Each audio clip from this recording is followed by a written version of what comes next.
அனைவருக்கும் தினம் ஒரு தகவல் சார்பாக இனிய வணக்கங்கள். இன்றைக்கி நம்ம பார்க்க போகிற பதிவு கணபதியோட 16 வகையான போற்றிகள். யார் ஒருத்தங்க இந்த கணபதியோட இந்த 16 பேர்கள் கொண்ட போற்றிகளை சொல்கிறோமோ அவங்களுடைய வாழ்க்கையில் நிச்சயம் ஏற்றம் தாங்க. நீங்கள் என்ன நினச்சி நீங்கள் வேண்டுறீங்களோ அது மட்டும் இல்லாமல் நம்ம டெய்லி பூஜையில் நம்ம சொல்ல குடும்பத்தில் உள்ள முட்டுக்கட்டைகள் தடைகள் இது எல்லாமே உடையும். அப்படிப்பட்ட மிக அற்புதமான பதிவு, அதுவும் தூய தமிழில் இருக்க பதிவு. அப்படிப்பட்ட சிறப்பு பதிவை நம்ம பார்க்க போகிறோம். பதிவுக்குள்ளே போகிறதுக்கு முன்னாடி நம்ம சேனலை இது வரைக்கும் சப்ஸ்கிரைப் பண்ணாதவங்க கண்டிப்பாக சப்ஸ்கிரைப் பண்ணிக்கோங்க. அப்போ தான் எங்களுடைய எல்லா பதிவுகள் நோட்டிஃபிகேஷன்ஸ் உங்களுக்கு உடனே வரும். இப்போ பதிவை பார்க்கலாம். கணபதி அப்படின்னு சொல்லிட்டாலே ரொம்ப ஒரு எளிமையான ஒரு சுவாமி. நம்ம எந்த இடத்துல எப்படி வேணாலும் நின்று கூட சும்மா நம்ம நின்று கூட அந்த சுவாமியை நம்ம நினச்சிக்கிட்டோம்னு வச்சுக்கோங்களேன். கணபதியானவர் ஏதோ ஒரு ரூபத்தில் டக்குன்னு நமக்கு அருள் பாலிக்கக்கூடியவர். அப்படிப்பட்ட ஒரு கணபதியோட மிக எளிய, அதுவும் தமிழ் மந்திரத்தை, தமிழுடைய அந்த ஒவ்வொரு வரிகள் இருக்குது பார்த்திங்களா, அதை மிக அற்புதமான வரிகள். இந்த யார் ஒருத்தவங்க இந்த 16 வகையான திருப்போற்றிகளை நம்ம சொல்கிறோமோ, அதாவது நீங்கள் பூஜையில் நம்ம டெய்லி நம்ம சுவாமிக்கு விளக்கேற்றுவோம்.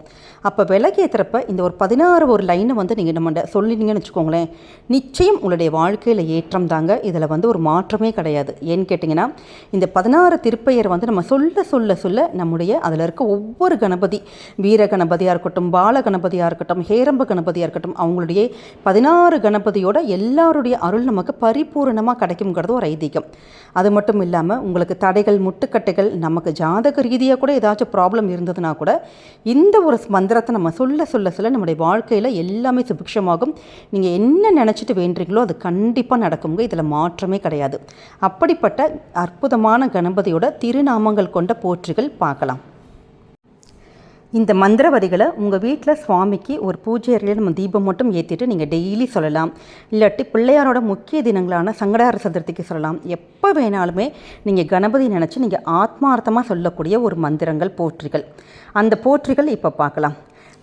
பால கணபதியின் அருட்பதமலர்கள் போற்றி, பகர்த்தருண கணபதியின் பாதங்கள் போற்றி, ஷீலபக்த கணபதிதம் சீரடிகள் போற்றி, ஷீர்வீர கணபதியின் சேவடிகள் போற்றி, மேல்சக்தி கணபதியின் மெல்லடிகள் போற்றி, மிளிர்த்துவஜ கணபதியின் மென்கழல்கள் போற்றி, பால்சித்தி கணபதியின் பதமலர்கள் போற்றி, உச்சிஷ்ட கணபதியின் உயர்த்தாள்கள் போற்றி, இன்புதரும் விக்னராஜர் இணையடிகள் போற்றி, எழில்சிப்ர கணபதியின் ஈரடிகள் போற்றி, கண்ணடத்த ஹேரம்பர் கழலினைகள் போற்றி, கவின்லக்ஷ்மி கணபதியின் கழல்மலர்கள் போற்றி, நன்மகா கணபதியின் இணையடிகள் போற்றி, நல்விஜய கணபதியின் சேவடிகள் போற்றி, இன்ப நிறுத்த கணபதியின் இருத்தாள்கள் போற்றி, ஊர்த்துவ கணபதிதால் போற்றி போற்றி. இந்த 16 வகையான கணபதியோட பெயர்கள், திருநாமங்கள் நம்முடைய வாழ்க்கையில் அப்படி ஒரு மந்திரமாக நம்ம சொல்ல நம்முடைய வாழ்க்கையில் உள்ள கரும வினைகளாக இருக்கட்டும், கெட்டதாகட்டும், எப்பேற்பட்ட நம்முடைய முட்டுக்கட்டைகள், தடைகள், இது எல்லாமே போகுங்க. நிச்சயம் சொல்லுங்கள். இதை நீங்கள் கண்டிப்பாக மறக்கக்கூடாத ஒரு ஸ்லோகம் உங்களுடைய வாழ்க்கையில். இந்த பதிவானது கண்டிப்பாக உங்களுக்கு பிடிச்சிருக்குன்னு நினைக்கிறோம். பிடிச்சிருந்தா ஃபேமிலி மெம்பர்ஸ், ஃப்ரெண்ட்ஸுக்கு ஷேர் பண்ணுங்கள். அவங்களும் இதை பார்த்து பயன்பெறட்டும். மீண்டும் வேறொரு நல்ல பதிவோடு உங்களை சந்திக்கிறோம். நம்ம சேனலுக்கு சப்ஸ்கிரைப் பண்ணி சப்போர்ட் பண்ணுங்கள். நன்றி, வணக்கம்.